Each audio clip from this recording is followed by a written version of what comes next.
Hello दोस्तों, आज हम आए आईएएस 2020 के एक ट्रेंड मार्क के क्वेश्चन के साथ में। और इस क्वेश्चन में हमारा heat engine heat pump related एक कंबाइंड क्वेश्चन दिया हुआ है। तो इस क्वेश्चन को हम समझते हैं, इस क्वेश्चन को हमें सॉल्व कैसे करना है। क्वेश्चन में हमें दिया हुआ है heat engine operates between two reservoirs. एक रिजर्वायर हमारा 800 डिग्री सेल्सियस पे, दूसरा 20 डिग्री सेल्सियस पे। Half of work output of engine is used to drive a Carnot heat pump. अभी हमें याद रखना है, जो हमारा हीट इंजन है इसमें रिवर्सिबल यूज किया गया नहीं किया गया, कार्नोट है नहीं है, नॉर्मल हीट इंजन है, ठीक है। और दूसरा जो है वो हमारा क्या है, कार्नोट हीट पंप है। ये कैसा है, कार्नोट हीट पंप है, मतलब इसकी इफिशियंसी, इसके जो सीओपी होगा वो क्या होगा, मैक्सिमम से मैक्सिमम होगा, ठीक है, clear. That removes heat from cold surrounding, जो कोल्ड सराउंडिंग से हीट को रिमूव कर रहा है at 2 degree Celsius and transfer it to a house maintained at 22 degree Celsius, ठीक है। If the house losing heat at rate of 62,000 kilojoule per hour, determine minimum rate of heat supply to the heat engine required to keep the house at 22 degree Celsius, ठीक है। सबसे पहले इस question को हमने पढ़ लिया, अब हम समझते हैं इसमें क्या रहा है। हमारे पास में क्या है, एक हीट इंजन है, ये हमारा हीट इंजन है जो 800 डिग्री सेल्सियस और एक 800 डिग्री सेल्सियस है, ये 20 डिग्री सेल्सियस है। इनके बीच में क्या है, हीट इंजन काम कर रहा है।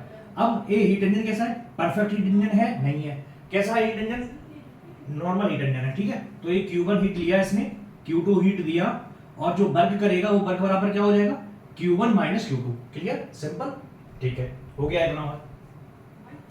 नेक्स्ट क्या बोल रहा है, इसका जो हाफ ऑफ वर्क आउटपुट है वो कहां यूज हो रहा है, हीट पंप को ड्राइव करने में। ये हमारा हीट पंप है। अभी हीट पंप कैसा है, कार्नोट हीट पंप है, ठीक है, हमें याद रखना है कार्नोट हीट पंप है। तो कार्नोट हीट पंप क्या होता है, आइडियल हीट पंप होता है। तो कार्नोट हीट पंप कहां से कहां पे काम कर रहा है, 2 degree Celsius and 22 degree Celsius. तो यहां पर कितना है, 2 डिग्री सेल्सियस है और ये 22 डिग्री सेल्सियस है, ठीक है। ये हमारा हीट पंप है। अब इसको हमें वर्क आउटपुट कितना देना पड़ रहा है, इसका हाफ वर्क आउटपुट देना पड़ रहा है। तो कितना हो जाएगा, W/2 हो गया। यहां से ये हीट ले रहा है और यहां पर ये हीट दे रहा है, सिंपल, इसमें तो कोई दिक्कत नहीं है, हो गया क्लियर। अब क्या बोल रहा है, if the house losing heat at rate of 62,000 kilojoule per hour, means house जो लूज कर रहा है हीट को वो किस रेट से कर रहा है, 62,000 किलोजूल पर आवर।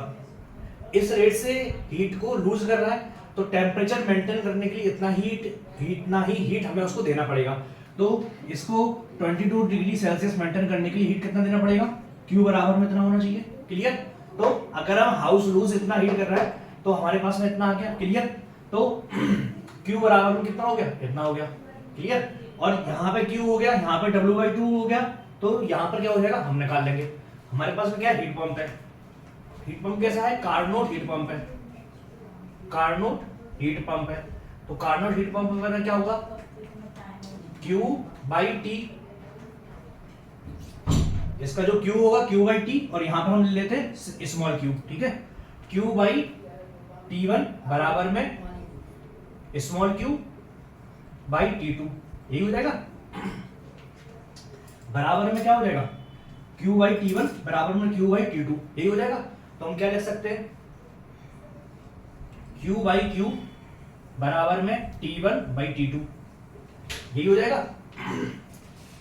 अब T1 क्या है हमारे पास में, T1 हमारे पास में ये है और T2 हमारे पास में ये है, ठीक है। तो T1 कितना हो गया हमारा, 273 प्लस 22 कितना हो जाएगा, 295, और 273 प्लस 2 कितना हो जाएगा, 275, ठीक है। तो हमारे पास में Q बराबर में कितना दिया होगा, 62,000 किलोजूल पर आवर। तो हम Q की वैल्यू निकाल देंगे, तो Q बराबर में कितना हो जाएगा, Q बराबर में हो जाएगा Q इंटू में 275 अपॉन 295। ये हमारा क्या है, आइडियल है।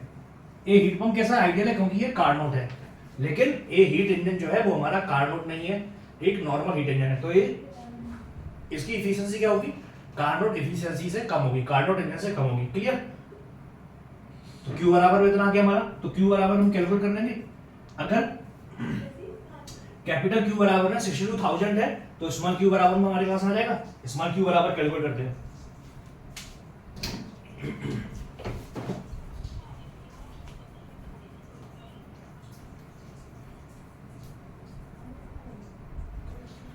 क्यू की वैल्यू 62,000 इनटू में 275 डिवाइड बाई 295, आंसर आ गया हमारे पास में 57,796।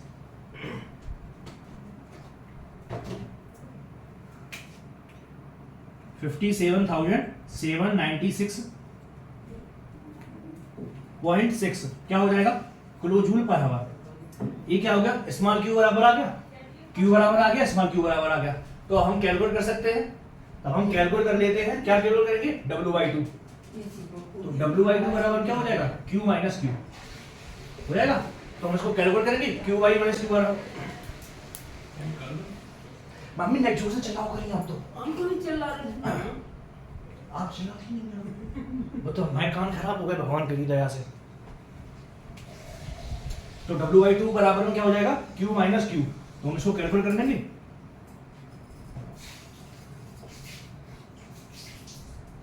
तो आंसर आ गया 2203, 2203.4। ये हमारे पास में क्या आ गया, W/2 की वैल्यू आ गई किलो जूल पर हावर। ठीक है, तो हमारे पास में जो W/2 की वैल्यू है वो इतनी हो गई। तो हम W की वैल्यू कैलकुलेट कर लेंगे।